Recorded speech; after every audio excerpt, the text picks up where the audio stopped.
Jemaah yang dimuliakan Allah, mengawali majlis ilmu kita, tak lupa untuk kita selalu mensyukuri nikmat Allah. Allah yang menghidupkan kita, Allah yang mematikan kita, dan Allah juga yang akan mengumpulkan kita nanti di yaumil akhir. Mudah-mudahan kita dikumpulkan oleh Allah nanti di yaumil akhir bersama hamba-hamba Allah yang Allah ridha. Amin. Salawat dan salam Allahumma salli ala Sayyidina Muhammad wa ala ali Sayyidina Muhammad. Marilah sama-sama kita sanjungkan keharibaan junjungan alam Rasulullah sallallahu alaihi wasallam. Mudah-mudahan kita beserta keluarga dan orang-orang yang kita sayangi mendapat syafaat dari beliau Rasulullah SAW. Amin Allahumma amin. Sahabatku yang dimuliakan Allah, satu hal barangkali yang perlu kita ingat, kita renung-renungkan. Semua orang yang dalam kubur itu, semua orang yang di alam barzakh itu menyesal. Saya selalu sampaikan itu.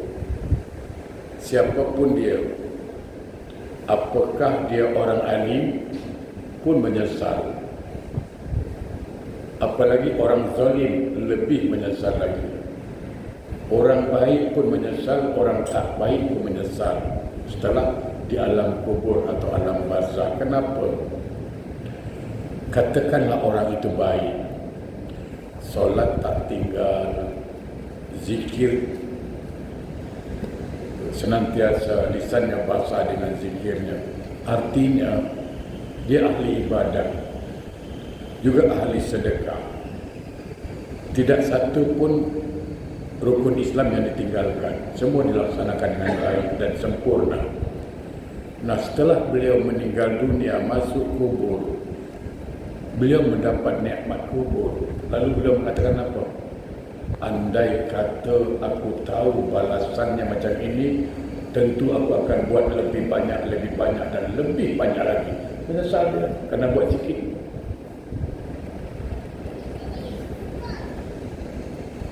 Apatah lagi orang yang tidak baik, orang yang jahat, setelah masuk kubur kena azab,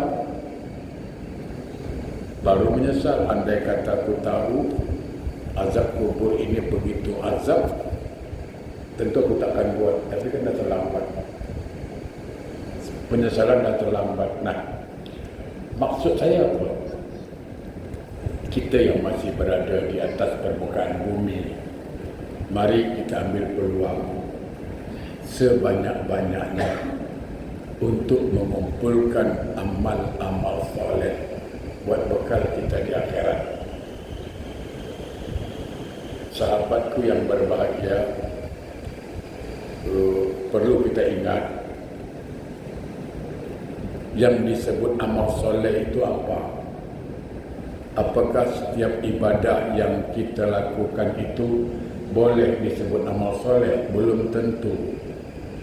Belum. Itu jangan lupa tu, ingat baik-baik. Kita khawatir, kita merasa kita buat ibadah di dunia, ternyata sampai di akhirat jadi debu, berterbangan, tak ada makna. Untuk itu kita ingat, kata ulama, sesuatu ibadah itu akan menjadi amal soleh dengan dua syarat. Itu ingat betul-betul.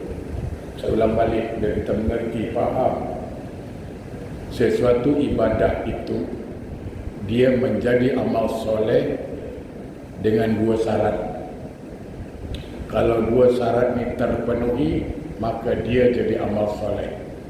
Pertama, kalau ibadah yang kita kerjakan itu diterima oleh Allah, maka dia amal soleh. Kalau ibadah yang kita kerjakan itu, apakah solat, puasa, sedekah, apapun ibadah yang kita buat, kalau diterima Allah maka dia amal soleh. Kalau tidak diterima Allah maka tetap amal salah. Itu hati-hati. Yang kedua, yang dikatakan amal soleh ialah bila amal itu bermanfaat buat orang yang melakukannya, baik manfaat di dunia maupun manfaat di akhirat. Sebab banyak nanti di akhirat orang yang banyak amal solehnya di dunia, tapi di akhirat dia bankrupt. Kenapa? Karena banyak yang menuntut. Dia banyak menyakiti hati orang. Dia banyak menzalimi orang. Dia banyak mengata-ngata orang, banyak mencela orang, memfitnah orang. Akhirnya amal ibadahnya itulah sebagai penggantinya, pembayarnya. Akhirnya dia bankrupt. Jadi itu dua yang dikatakan amal soleh itu.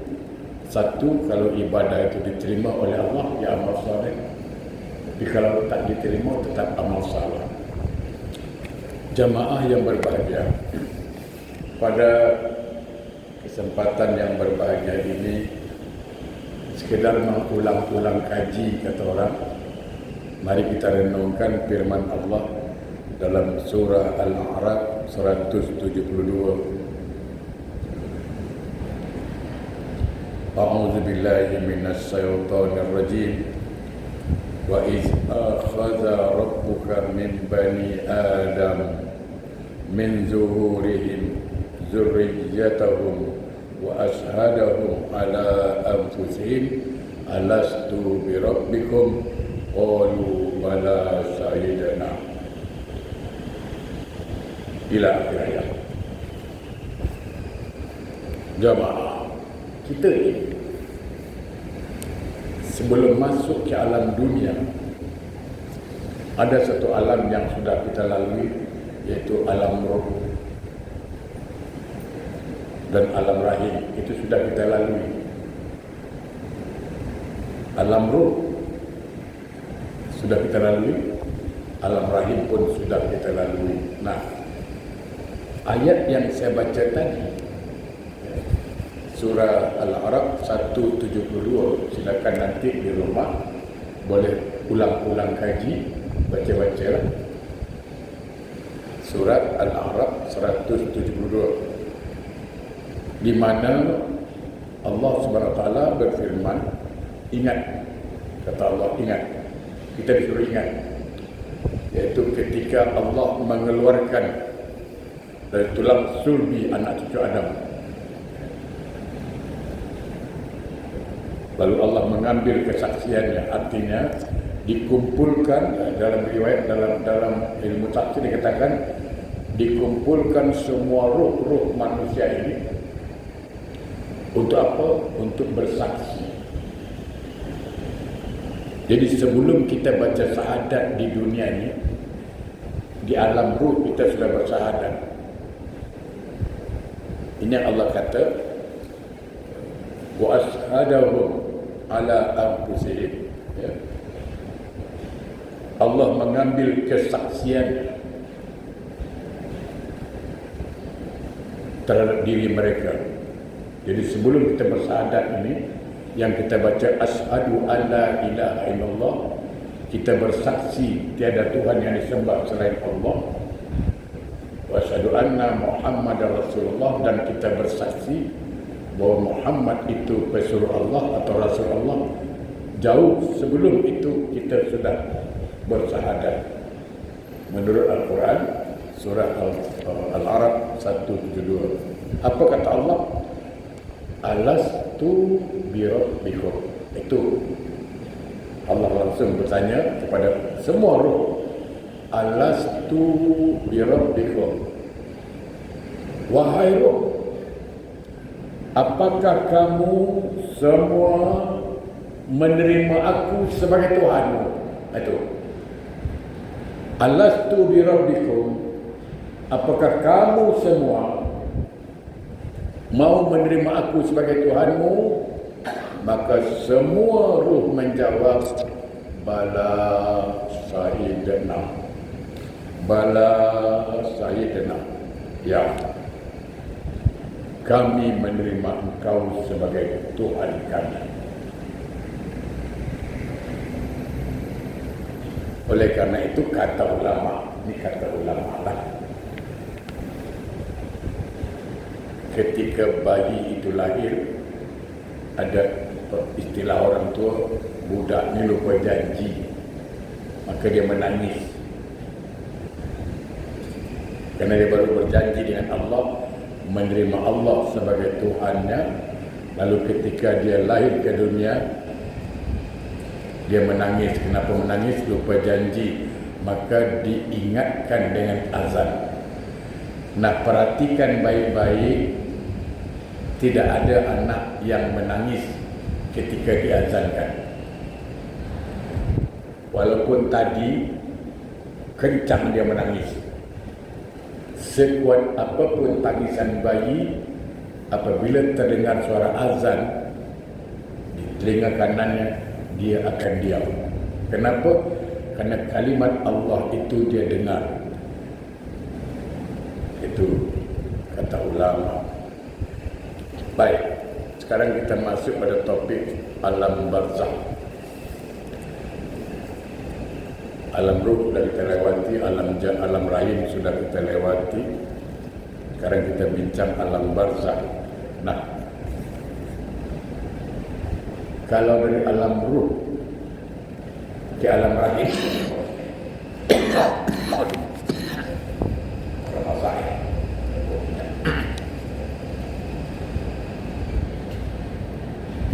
dari alam ruh ke alam rahim itu lewat persetubuhan. Dari tulang subur laki-laki jatuh ke rahim perempuan. Dari alam rahim menuju alam dunia lewat pintu kelahiran. Ini normalnya begitu. Nah, dari alam dunia menuju alam barzakh harus melewati pintu kematian. Jadi tak bisa dielak lagi. Kau nak mati ke tak nak mati, kau pasti lalu. Mesti merasakan kullu nafsin za'iqatul maut. Sebenarnya kalau kita mengaji, bukan kematian yang kita takuti, bukan. Bukan kematian yang kita risaukan, bukan. Percuma. Takut mati, mati. Risau mati pun mati. Tak nak mati pun mati. Semua mati. Yang harus kita takuti, yang harus kita risaukan apa? Setelah mati, itu nanti alam barzakh. Setelah matinya berjadi. Itu yang kita risaukan.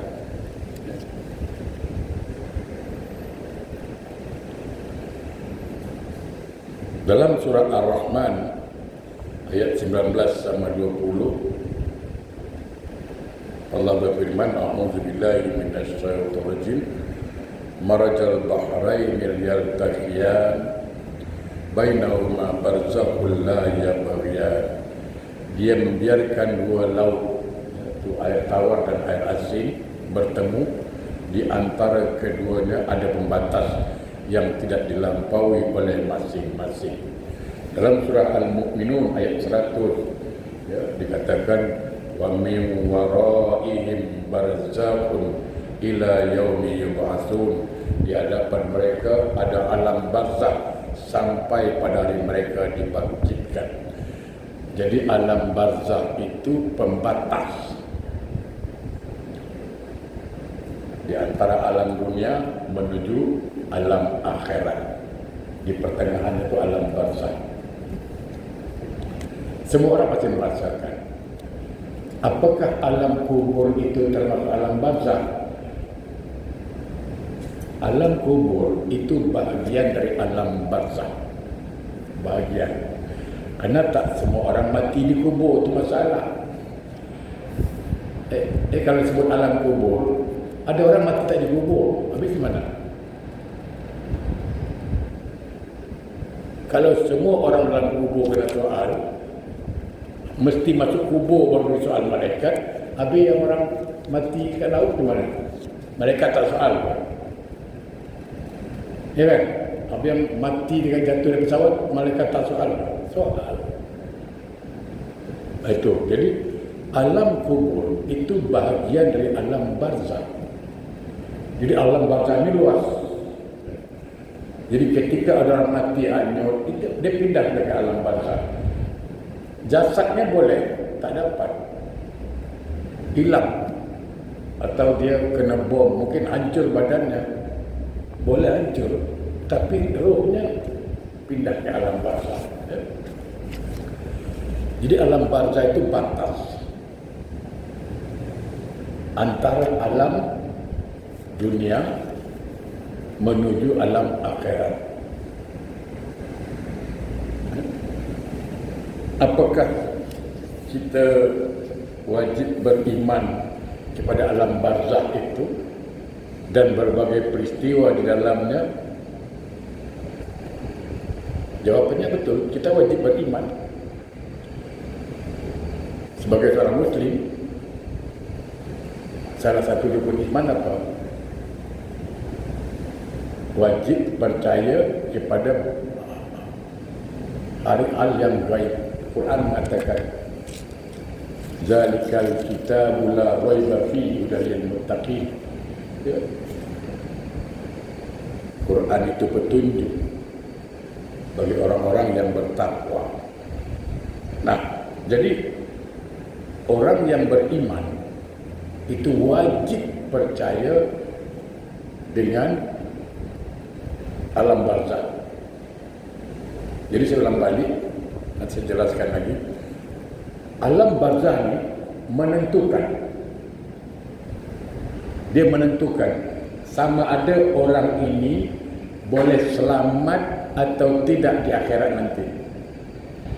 Walaupun nama dia wak selamat, kalau dalam barzakh dia kena azab, sampai di akhirat pun tak selamat. Walaupun nama dia selamat, pun tak selamat nanti.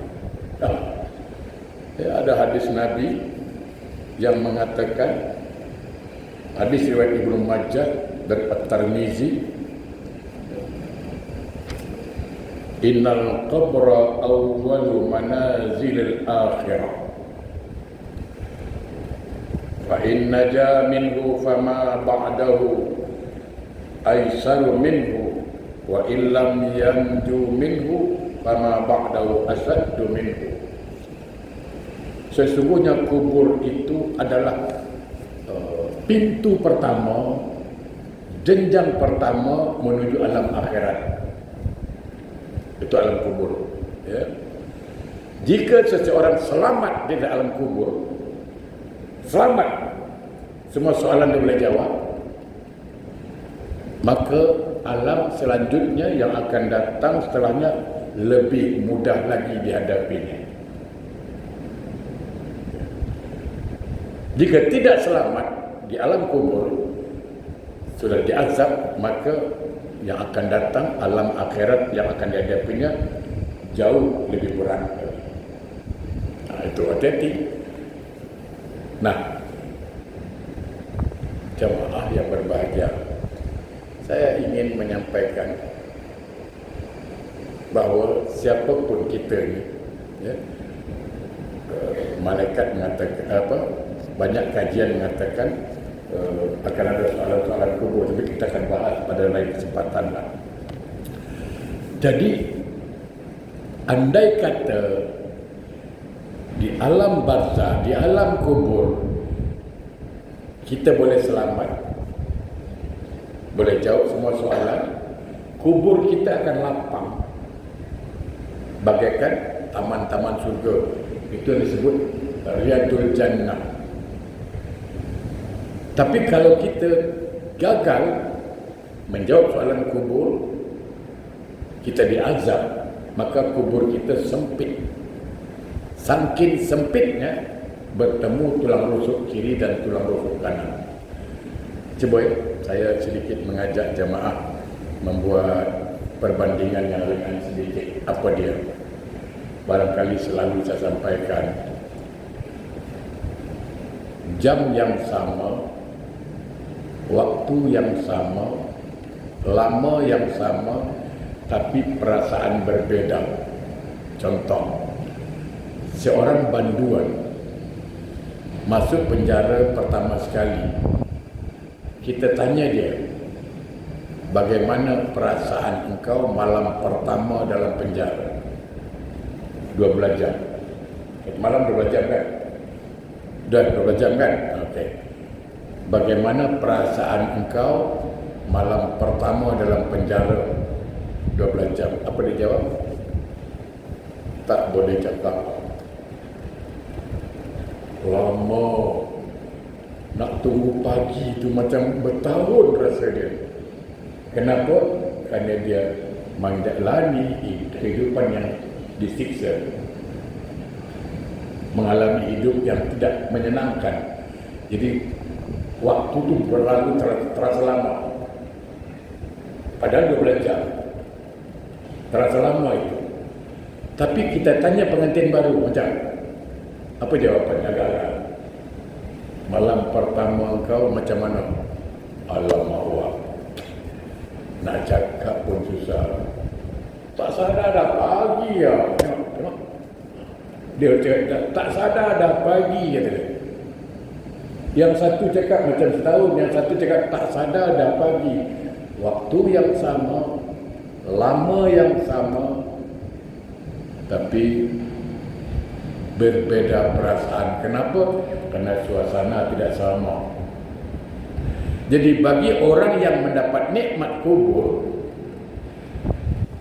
dia bagaikan duduk di taman-taman surga. Kiamat itu sekejap. Sekejap, tak tahu dah kiamat. Kenapa? Karena dia tinggal di dalam kubur bagaikan pengantin baru. Tapi bagi yang diazab di kubur, kiamat itu lama. Ayat itu. Jamaah yang berbahagia. Jadi sekali lagi, apakah kubur sama dengan alam barzah? Jadi perlu diketahui bahawa bahwa seseorang bahwa kubur, alam kubur yang terjadi pada seseorang setelah kematiannya adalah bahagian dari alam barzah. Kenapa? Karena alam barzah itu luas. Dalam sebuah hadis dikatakan, hadis riwayat Bukhari dan Muslim sahihnya, laisa minal insani syai'un illa yabla illa azman wahidan wa huwa ajbul zanabi wa minhu yurakkabul khalqu yaumal qiyamah. Tidak ada satu bagian pun dari manusia melainkan akan hancur luluh kecuali satu tulang, yaitu tulang sulbi, tulang ekor. Darinya penciptaan tubuhnya disusun pada hari kiamat. Disebut dengan tulang sulbi lah. Jadi semua jasad ini akan hancur bila masuk kubur, kecuali satu. Makanya wallahu a'lam, saya tak boleh cakap di sini, tapi di tempat lain itu akan ada. Kalau ada pemindahan orang, pemindahan kubur, itu mesti diambil tulang sulbi itu. Karena tulang sulbi itulah hakikatnya akan dipindahkan. Jadi kalau ada pemindahan kuburan, maka tulang sulbi itu biasanya malam diambil orang, karena dia akan bercahaya. Siang dia tak nampak. Makanya kalau pemindahan kubur selalu malam dicari orang, karena itu penting. Sebab kalau itu tak dipindahkan sama aja. Kalau ini hancur, yang tidak hancur ya jasad para nabi dan para rasul. Rasulullah menyampaikan dalam sebuah hadisnya, jasad atau tubuh para nabi dan para rasul diharamkan untuk disentuh oleh bumi. Jadi semua jasad rasul, semua jasad nabi itu utuh, sempurna. tidak akan rosak. Itu makanya kalau kita ke Madinah, ajak mutawif cerita, pembimbing itu suruh cerita, ada kisah orang Yahudi berusaha mencuri jasad Rasulullah lewat istana, lewat terowongan. Tapi raja bermimpi sehingga diselamatkan, tidak dapat, tak jadi dicuri. Ya, nanti kalau ke Madinah, mana tahu suruh orang cerita kisah itu. Ya. Kita nak cerita pun waktunya terbatas, panjang cerita soalnya. Ya. Jadi sekali lagi, setiap anak Adam yang dikuburkan itu semua hancur, kecuali tidak hancur apa? Tulang sulbi. Tulang sulbi. Jadi balik lagi cerita kita, apakah alam kubur itu termasuk alam barzakh? Ya, bagian alam barzakh. Karena ada orang yang mati tidak dikubur, ya, dibakar, ada mati kena bom, tak dapat kubur dia. Ada yang tenggelam di laut, tak dikubur. Jadi setiap orang yang mati, jasadnya boleh hilang, boleh hancur, tapi ruhnya tidak. Ruhnya itu berpindah. Nah, perpindahan itu disebut dari alam dunia ke alam barzakh. Jadi walaupun dia tidak dikubur, tetap di alam barzakh. Jadi alam kubur itu bagian dari alam barzakh.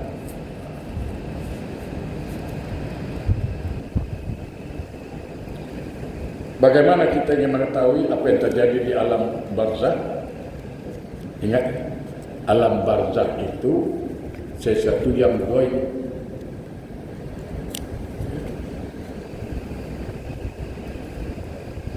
Dan hanya Allah yang mengetahuinya. Dalam surah Al-An'am 73 dikatakan apa? A'udzubillahi minasyaitonir rajim. Alimul ghaibi wasyahada. Dia mengetahui yang gaib dan yang nyata. Hanya Allah yang tahu.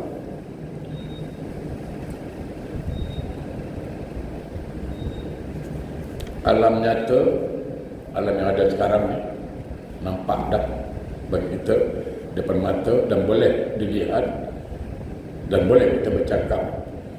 Tapi alam gaib, alam yang tidak dapat dilihat. Ya, saya pun kadang-kadang heran, ada orang boleh berjumpa jin. Saya tak tahu pastinya kerana saya tak pernah jumpa. Kalaupun jumpa jin Samsudin, itulah. Kalau jumpa pun, itu kena pergi ke Lumpur. Tak tahu masih hidup, saya jumpa Allah. Kadang-kadang itu heran.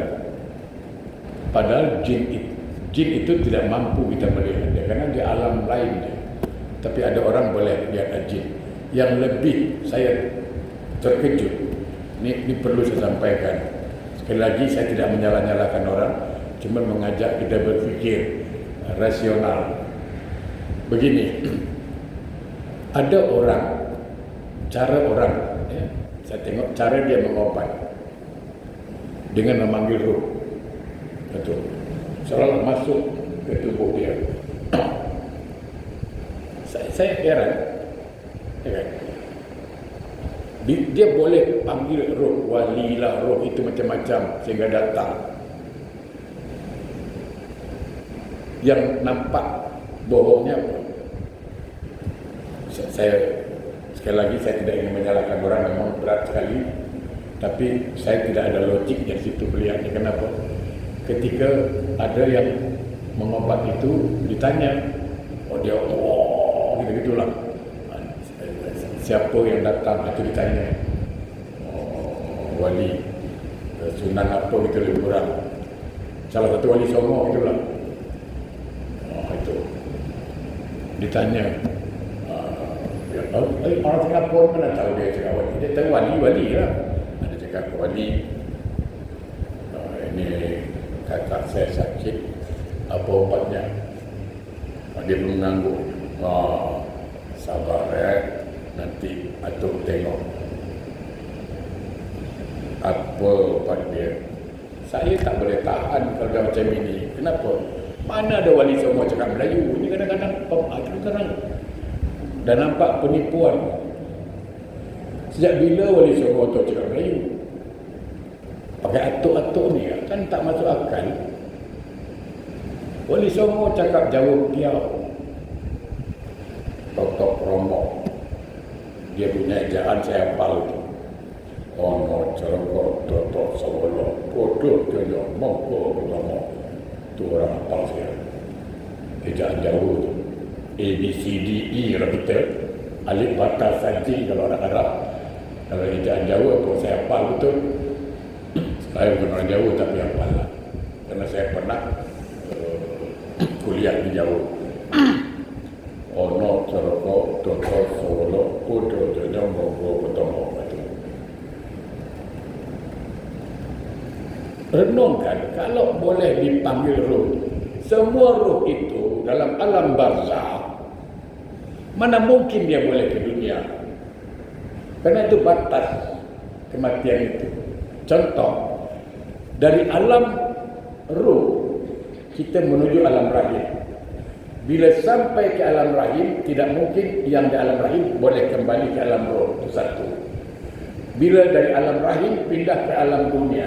Bila kita sampai ke alam dunia, mana mungkin kita boleh masuk lagi ke alam rahim? Karena sudah perpindahan. Itu proses. Mana mungkin kita sudah di alam dunia, sudah kita tinggalkan alam rahim, lalu kita ingin masuk ke alam rahim lagi, tak boleh. Sama, ketika orang itu mati, dia pindah ke alam barzah. Mana mungkin dia masuk ke alam dunia? Sama, ketika orang ke alam akhirat, tidak mungkin masuk ke alam barzah lagi. Itu masalah. Jadi kita dibodoh-bodohi oleh ini.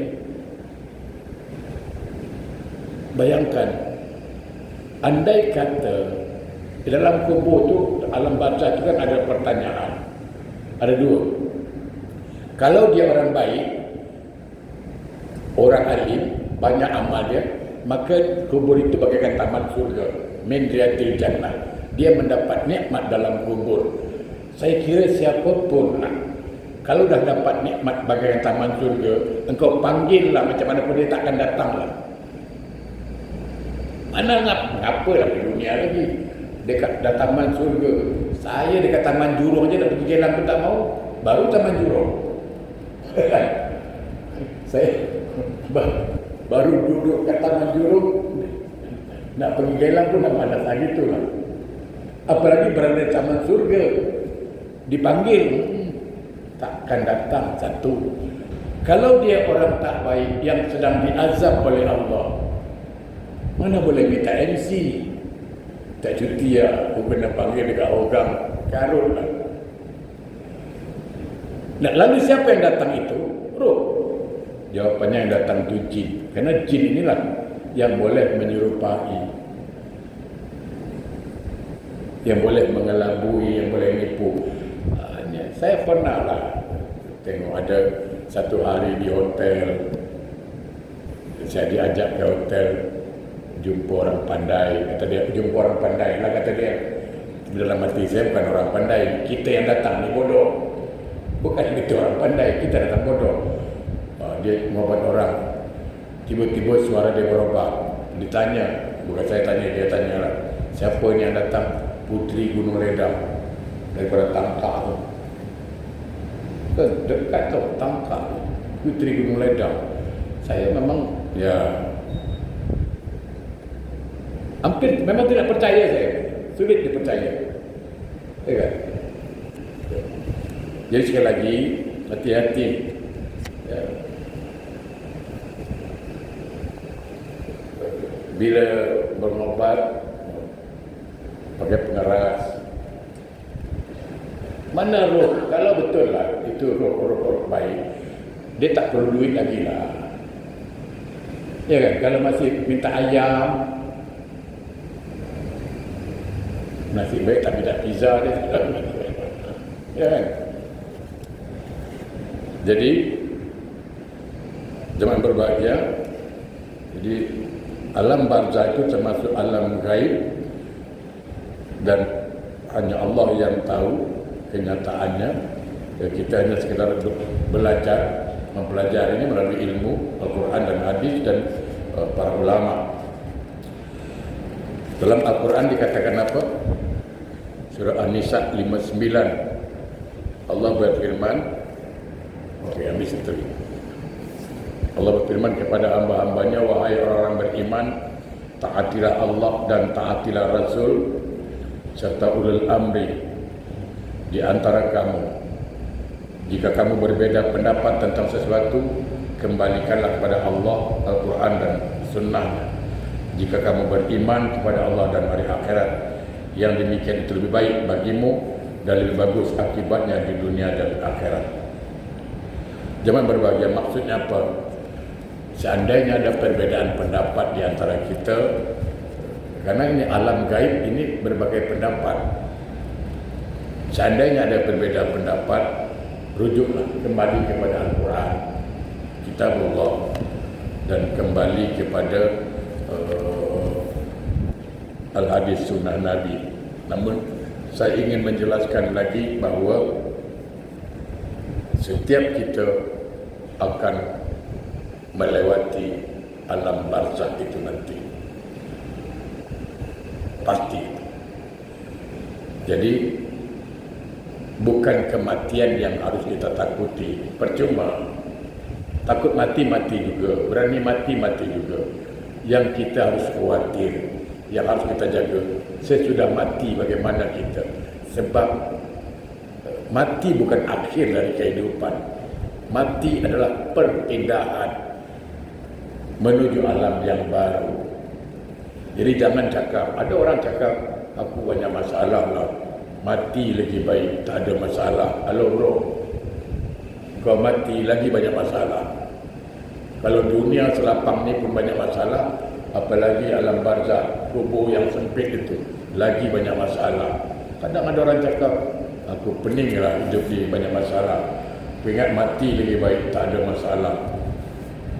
Astaghfirullahaladzim. Mati lagi ada masalah, kau kena jawab soalan kubur. Kau harus bertanggungjawab atas perbuatan selama di dunia ini, ya. InsyaAllah kita akan jumpa Selasa depan, Jumaat depan, membincangkan tentang nikmat dan azab alam barzah, insyaAllah. A'udzubillahi minasyaitonirrajim. Bismillahirrahmanirrahim. Alhamdulillahirabbil alamin. Allahumma shalli ala sayyidina Muhammad wa ala sayyidina Muhammad. Allahumma arinal haqqa haqqan warzuqna ittiba'ah wa arinal batila batila warzuqna ijtinabah. Allahumma inna ala zikrika wa syukrika wa husna ibadati ya Allah. Di rumahmu yang penuh berkah ini kami angkat tangan kami ya Allah. Bantulah kami ya Allah untuk selalu berzikir menyebut nama-Mu. Bantulah kami ya Allah untuk selalu mensyukuri nikmat-nikmat-Mu, dan bantulah kami ya Allah untuk selalu memperbaiki ibadah kami. Allah, beri kami peluang ya Allah untuk bertaubat dengan sebenar-benar taubat, yaitu taubat nasuha.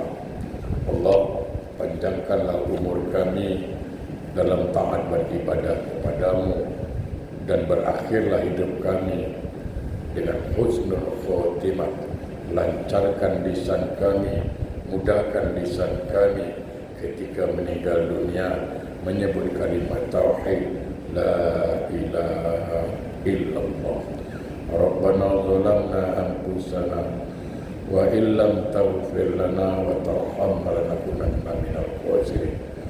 Rabbana atina fid dunya hasanah wa fil akhirati hasanah wa qina adzabannar. Walhamdulillahirabbil alamin. Jamaah berbahagia, saya teringat kalimat yang disampaikan Abu Bakar Siddiq.